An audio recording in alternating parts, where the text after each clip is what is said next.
Bismillah ar-Rahman ar-Rahim. Thank you, Mr. President.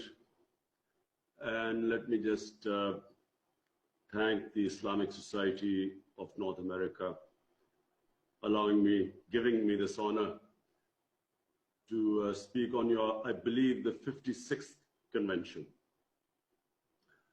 I believe that this is a great platform, a platform through which we can raise the awareness of Islam amongst the most powerful country in the world, which is United States. And I think it's very important, and ISNA can play a great role. So I will talk about three aspects today. And in all three, I would like ISNA to play its part in spreading awareness. Number one, I do not believe that the Western society understands the love, affection, reverence we have for our Holy Prophet Muhammad, peace be upon him. And because they do not understand this, we have surprise in the Western societies when any person mocks or ridicules our Holy Prophet, and they see this reaction amongst the Muslims. They don't understand it because they do not view religion like we do. I have spent a lot of my time in England because I studied there and played professional cricket there. And I know that they do not view religion like we do. The way they talk about religion, the way they talk about even Jesus Christ, peace be upon him, they don't understand how Muslims love and respect their Prophet.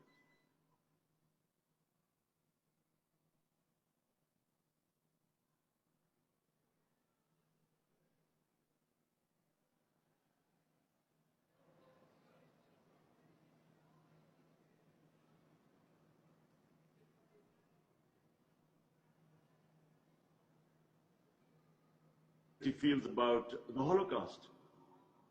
The Jewish community has made the world realize the sensitivity they have towards the way people talk about the Holocaust, and understandably, because it gives them pain. Similarly, the Muslim community must make them realize in the Western countries that how much it affects us when our Prophet is ridiculed, or like when Salman Rushdie, and it all started with that, when he wrote the satanic verses, mocking our Prophet. And the West could not understand the reaction. So if we sensitize them about our feelings, our love, affection for our Prophet, and this will create a better understanding that you cannot use freedom of speech. You cannot use that to hurt the sentiments of 1.3 billion people. My second point is about Islamophobia. Now, what the Western countries must realize, that there is only one Islam, and that is the Islam of Prophet, peace be upon him. Like in every human community, they are moderates, they are radicals, they are intellectuals, and they are extremes. Same in the Muslim community. But there is only one Islam. So when terms like Islamic terrorism are used, unfortunately, this creates what I believe one of the main reasons it creates Islamophobia. Because when words are used like this is a radical Muslim, or this is a Muslim extremist, or Muslim terrorist, how is the man in the street in the Western society supposed to distinguish between what is a moderate Muslim and what is a radical Muslim? So the whole Muslim community gets tainted by that. And so every Muslim becomes suspect. And then you have people like the gunman who walks into a mosque and shoots Muslims because he can't distinguish. He feels that all Muslims are terrorists. We must work at this. We have to de-link terrorism with Islam. Terrorism has nothing to do with Islam or any other religion. Suicide attacks have been blamed on Islam for some this myth that Muslims blow themselves up because they'll go to heavens and they'll have this virgins, this whole bit. The Hindu Tamil Tigers before 9/11 were responsible for 70% of suicide attacks. But no one blamed Hinduism for it. Before that, the Japanese kamikaze pilots, they did suicide attacks, but no one blamed their religion. So terrorism has nothing to do with religion. It has to be delinked. Terrorism, the roots of terrorism lie in politics. Religion, all religions, the fundamental things they preach are compassion and justice. All religions. And we have to make people understand the difference between human societies, what religions say, and how human societies are. So if we concentrate on the worst, on the extremes of a human society, when I first went to England, there were these people called the skinheads. They would beat up people because of the color of the skin. So imagine if I went back and looked at society from the prism of what the skinheads did. Similarly, if what has happened since 9/11, any terrorism is related to Islam now. And this has done two things. One, it has created Islamophobia. What I'm talking about, these gunmen, Muslims being targeted. But secondly, it has delegitimized Muslim freedom struggles. So for instance, in Kashmir, after 9/11, the Indian government could suppress the people by using the word Islamic terrorism. And if the word Islamic terrorism came about, all worries about human rights, about justice, disappeared.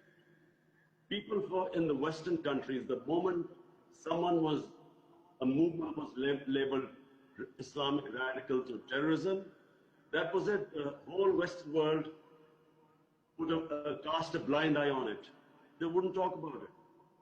And so Muslims were crushed by governments using the word Islamic terrorism. My third thing, and this is probably the most serious thing which is confronting Muslims right now, and I'm talking about almost 200 million Muslims of India. You see, I also know Indian society. I have, through cricket, I have had love and affection in India. I know India, a lot of friendships in India. Well, what has happened in India right now needs to be told to the Western world. I'm trying my best.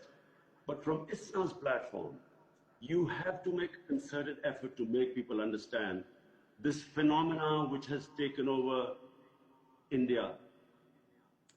You have to make the Western societies understand RSS. RSS was created in 1925. RSS was inspired by the Nazi Party, by Hitler, by Mussolini. It was a fascist ideology which believed in Hindu supremacy. It believed in Hindu supremacy and at the same time was filled with hatred of Muslims. They blamed the centuries of Muslim rule in India for why the Hindu civilization couldn't reach its peak. It believed, as I said, in the racial supremacy of the Hindu civilization. It believed in ethnic cleansing of Muslims from India. It believed that India was only for Hindus. And this, if you read what the founding fathers of the RSS movement said, like Golwalkar, in this day and age, it is extremely easy for all of you to Google it. Just Google and find out the origins of RSS. Who were their founding fathers? Who were the role models of the founding fathers? What was their philosophy? And this hateful philosophy was the reason why Gandhi was assassinated after independence. They believed he was too soft on India, on Muslims. Why Pakistan was created? The founder of Pakistan, Eazam Muhammad Ali Jinnah. The reason why he believed that Muslims would not get equal rights to citizenship in India was because he saw this ideology. It was Jinnah who was the first one who tried, and remember, Eazam Muhammad Ali Jinnah was considered an ambassador for Hindu-Muslim unity. He was above communalism. But when he saw that what this ideology was heading towards, he was the one who warned Muslims that the Hindus were wanting independence only for Hindus. The India they pictured was only for Hindus, and Muslims would be a second-class citizen. And I'm afraid that is what has happened in India. After recently this year, the elections won by the BJP, they have come back as a stronger force. And what the BJP philosophy is, I need to make you understand, because I believe that this is not something like Milosevic, Serbs and ethnic cleansing of Muslims in Bosnia. We are talking about 1 billion, a country of over 1 billion people with nuclear weapons, taken over by an extreme philosophy, ideology. What the Nazi party proved was that a small, highly organized, ideologically motivated group could actually take over the whole country. That is what has happened in India. An extreme ideology has taken over India. They do not consider minorities, and especially Muslims, as equals. Worse, this ideology was responsible for the massacre in Gujarat of Muslims. This ideology is responsible for lynching of Muslims, simply on a thing like acquisition of cow meat or cow slaughter. Right now in Assam, 1.9 million Muslims are about to be, their citizenship about to be taken away. And it is this ideology that has put almost 9 million Muslims under curfew for 26 days in Kashmir. What this Narendra Modi government has done, when it annexed Kashmir, Kashmir was a disputed territory where the United Nations resolution had given the Kashmiris their right to decide their own destiny through a referendum. That right was never given. But the UN resolution still stands, means that it was a disputed territory. The BJP government has annexed it. It's annulled its own constitution, Article 370, which gave the Kashmiris a special status. It's also annulled Article 335A of their constitution, which meant that you could not change the demography of Kashmir. But the BJP government's stated aim is that they want to change the demography, change a Muslim majority province into a Muslim minority province by bringing in settlers to come in and change the demography. This is a violation of the 4th Geneva Convention, Article 49. You cannot change the demography of an occupied land. But worse than that, they have cast aside the Supreme Court of India's judgment the Jammu and Kashmir High Court judgment. What was promised to the people of Kashmir by Jawaharlal Nehru, the founding father?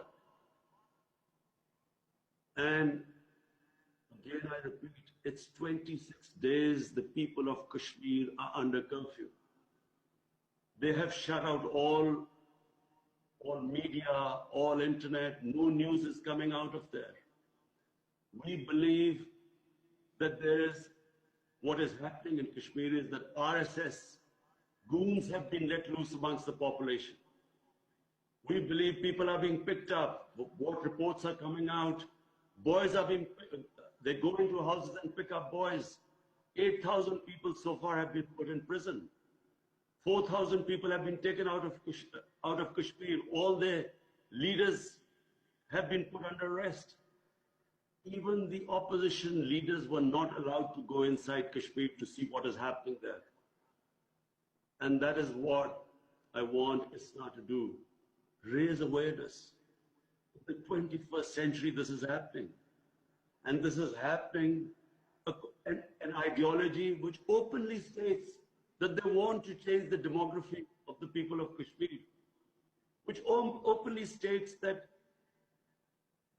the Muslims do not have the same rights in India as the Hindus. They have completely cast aside the secularism of Nehru and Gandhi. And I'm afraid this ideology is not going to stop here. I think they have let out of a genie out of a bottle. It's not going to go back in. This genie of hate, of Hindu supremacy. It's not just the Muslims who are going to be a threat. And I'm again almost 200 million Muslims in India. What is going to happen to their future? It's also going to go after Christians. Already there have been attacks on the Christian churches. Christians have been tried to reconvert it into Hinduism. Dalits are not going to be spared. Soon Sikhs, the Sikh community, even they will suffer after a while. Even the Indians who do not agree with this ideology. The whole, as I repeat, the secular India concept, the plural India concept, everything is at threat.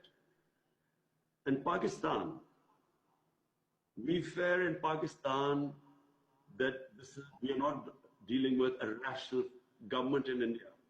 As I repeat, an extreme ideology has taken over India. We believe, like it happened in February, when Indian soldiers were killed because a young 20-year-old boy got radicalized by the security forces. And remember, there are 900,000 security forces right now in Kashmir. 900,000. The human rights violations have been mentioned by the United Nations for the first time. So when a boy blew himself up, India blamed Pakistan. We immediately asked them, we said, if you give us any proofs that Pakistan was involved, we will take action. They sent us a dossier. But before the dossier arrived, they had sent their jets into Pakistan to bomb us. We feel that India will do this again to divert attention from what we fear will be bloodshed in Kashmir in order to oppress the people, subdue the people, kill their hunger for freedom, ethnically cleanse them, or change the demography. We believe that the sort of oppression they will do in Kashmir and already are doing, they will need to divert the world attention to Pakistan. And we believe that as they did in February, they will do some sort of an action, an attack in Pakistan. But now we're talking about two nuclear-armed countries face to face. So the consequences, this is no longer something like Rwanda or like Bosnia. We are talking, again, I repeat, 1 billion people, a country of 1 billion people with nuclear arms, with a mad ideology, facing Pakistan. What will happen once if a similar sort of attack happens? Pakistan will retaliate. We, again, I repeat, and two nuclear-armed countries face to face. That is why it is important for ISNA to play its role. I have asked the OICU to play its role. I'm going to raise this in the United Nations General Assembly.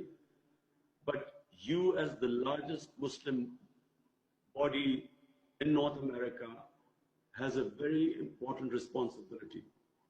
You must make people aware of what is going on in India. This image of India so far of a land of peace, a land of gurus, of karma, a land where, of plural secular values, it is no longer that India anymore.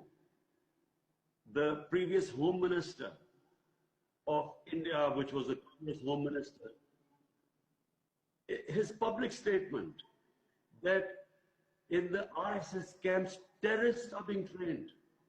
There are 4 million members of RSS. They are very similar to the Hitler brown shirts who went around terrorizing people. Judges, media, opposition, minorities. This is what is happening in India right now. Any opposition to this RSS ideology is squashed. So therefore, in conclusion, after repeating what I feel is your role, I would also like you to tell the world, what is the difference? I keep telling the world, what is the difference? In Medina, Riyasat, what was the sunnat of their holy prophet? How did the prophet treat the minorities? There was the constitution of Medina. There was the written covenant with St. Catherine's Church, which I believe still exists, where the prophet said that we will protect your places of worship till the day of judgment. The Holy Quran saying there's no coercion in religion. You can't force people into religion. We have a responsibility in the Quran to respect sacred entities of other religions. The famous incident of Hazrat Ali as Khalifa, as the head of state of Medina, he loses a case against a Jewish citizen. The court did not accept the testimony, apparently, of Hazrat Ali. Even now, you cannot picture this in the Western society where a minority wins a case against the head of state. But that shows that the status of minorities was equal. They were equal citizens, equal rights. And what is happening in India is the opposite. There was a case of Pelwan Khan, this Muslim, apparently they accused him that he was transporting cattle. He was murdered, lynched in the middle of the city, in front of everyone. The court just let off all the 6 people who were responsible, who everyone saw killing this man. This is what is happening in India right now. Even the courts are scared to give judgment against this RSS ideology. Hence, I conclude, the responsibility of ISNA is great. You should raise this awareness. You should raise your voices. You should approach your members of Congress, senators, make them understand what's happening. Meanwhile, I'm trying my best, as I've spoken to the head of states of Muslim countries. I made them understand that what we are dealing, I repeat, is an ideology. You can't reason with this. In India, and I repeat, India is at threat. All the people, intellectuals who oppose this, and I know India. People in India who are intelligent, educated, who believed in the Gandhi and Nehru secular values, do not agree with it. But there's an atmosphere of fear in India, especially after BJP won its second election. I again thank you very much for giving me this platform.